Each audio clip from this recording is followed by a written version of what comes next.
आपका पहला इंप्रेशन क्या दिखाई पड़ा, आपको क्या लगा? अगर मैं पूछूं कि एक सेंटेंस में आप बताएं कि आपने क्या देखा हरियाणा के अंदर। सर मैक्रो पिक्चर में मैंने ये चीजें देखी कि एक सेंटिमेंट नहीं है पूरे, जो मैंने देखी 6 जिले कवर किए हैं। हरियाणा में और भी जिले हैं, मैंने कहा आपको कि और भी बेल्ट्स हैं, लेकिन जो 2 मैंने एरियाज कवर किए वो बहुत डिफरेंट एरियाज हैं। एक बीजेपी की स्ट्रांग और एक कांग्रेस स्ट्रांग। दोनों में कोई कॉमन सेंटिमेंट नहीं था। दूसरी बात, प्राइम मिनिस्टर का नाम कहीं ना कहीं गायब था नैरेटिव से। अच्छा। और इनफैक्ट हरियाणा की अपनी लीडरशिप का भी नाम गायब था। पूरा इलेक्शन बहुत लोकलाइज तरीके से लड़ा जा रहा है, जहां कैंडिडेट वर्सेस कैंडिडेट है। और जो आपने तीसरी शक्तियों की बात की, इनका बहुत अहम रोल दिख रहा है। और चौथी बात कि इलेक्शन बहुत बटा हुआ है जातियों पे। तो ये मेरे की टेकअवेज थे। और एक और चीज मैंने नोटिस की कि जो हम एक ट्रेडिशनल इलेक्शन से उम्मीद रखते हैं कि बहुत झंडे होंगे, बैनर होंगे, पोस्टर होंगे, वो मुझे नजर नहीं आए। तो कहीं ना कहीं वो जो बज है चुनाव की, वो ऑन फील्ड नहीं दिखी। अब उसके 2 कारण हो सकते हैं। या तो ये कि मैं 10 दिन पहले गया हूं और ये अब होना बाकी है, और या जैसा कि आज कुछ मित्रों ने रेवाड़ी में मुझे बताया कि देखिए अब चुनाव ऐसे ही लड़े जा रहे हैं, इन पर ज्यादा खर्चा ना करते हुए सारी मैसेजिंग सीधा फोन के जरिए, व्हाट्सएप ग्रुप्स के जरिए हो रही है। हाँ, मैंने कुछ गाड़ियां जरूर देखी, कांग्रेस की, बीजेपी की, जेजेपी की, आम आदमी पार्टी की, जो उनके मैसेजेस को लाउड स्पीकर पे प्रोपोगेट कर रही थी।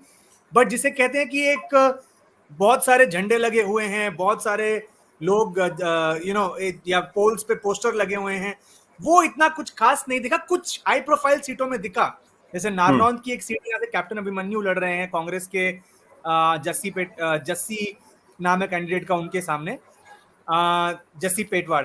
तो उनके वहां मुझे दिखा, क्योंकि उनका कैंपेन चल रहा था। जहां राव इंद्रजीत सिंह की अपनी बेटी चुनाव लड़ रही है, वहां थोड़ा बस दिखा। लेकिन गांव के अंदर जब, क्योंकि मैं गांव के अंदर गया, मैंने शहरों में लोगों से बात ज्यादा नहीं की, गांव के अंदर गया, तो गांव के अंदर इनफैक्ट एक गांव में तो मुझे बोला अभी तक कोई आया ही नहीं है हमारे पास। ये कोसली आपको मैं बात बता रहा हूं। तो या तो फिजिकल बज की अब जरूरत नहीं है लोगों को लग रहा है, या अभी वो होना बाकी है।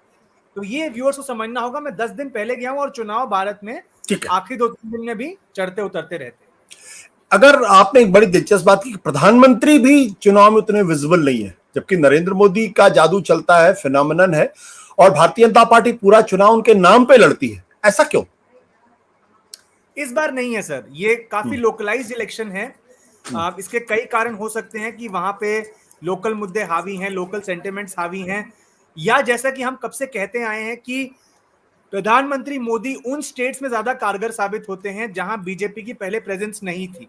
अब जब बीजेपी की सरकार 10 साल से यहां पे है, 2 मुख्यमंत्री इनके रह चुके हैं, तो शायद पीएम का फेस अब इतना इंपॉर्टेंट लोगों के माइंड में नहीं है। और मैं तो कहूंगा सर कि हरियाणा की लीडरशिप का भी माइंड में नहीं है लोगों के।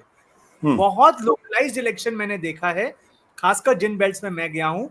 और आप मतलब कुछ किलोमीटर आगे जाएं और सेंटिमेंट बदल जाता है। मतलब ये मैं आपको जाट बेल्ट का बता सकता हूं। जैसे आप रोहतक से जैसे हिसार पहुंचते हैं, तो रोहतक में लगता है कि कांग्रेस की बल्ले बल्ले।